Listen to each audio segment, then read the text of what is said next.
Vi stiller nu om til Reinhild Kildegård i Klimakvarter Østerbro. Jeg rapporterer fra et af de steder i København, der blev hårdest ramt af det voldsomme skybrud tilbage i juli 2011.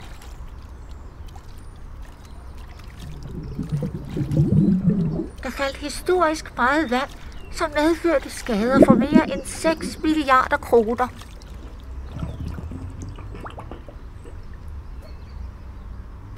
Københavnerne oplevede oversvømmede kældre. Ting af stor affektionsværdi gik tabt, og oprydningsomkostningerne var enorme.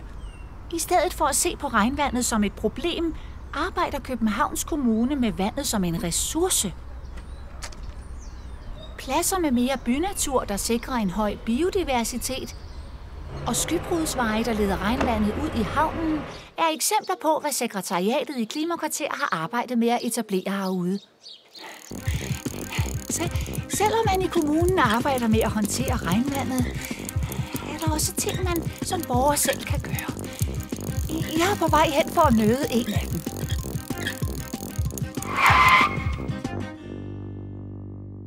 Reiner Reinholdt, du er en af dem, der har taget initiativ til en løsning, der sikrer, at såkaldt lortevand ikke oversvømmer jeres kælder igen. Ja.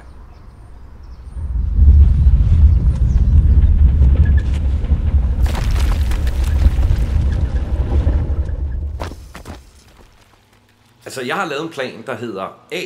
Hold vandet ude. B. Hvis det kommer ind, så har jeg designet kælderrummet på en måde, så jeg ved, hvor vandet løber hen. Og C.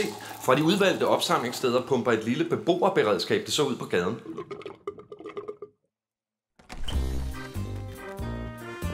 Tak, Reiner. Det var spændende. Selv tak. Den næste borger, vi skal møde, er Reinvald Grønnegård. Hej, Reinhild.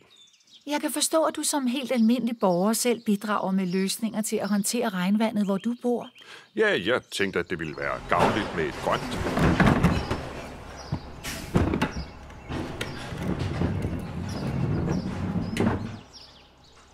Tag.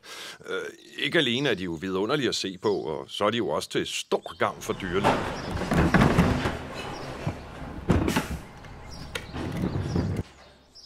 Og så forsinker det regnvandet, så det ikke overbelaster kloakken.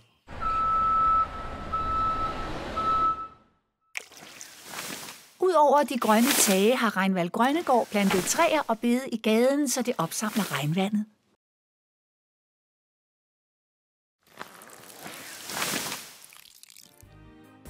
Disse gode folk bidrager på hver deres måde med at forberede København på at modstå fremtidens klimaændringer.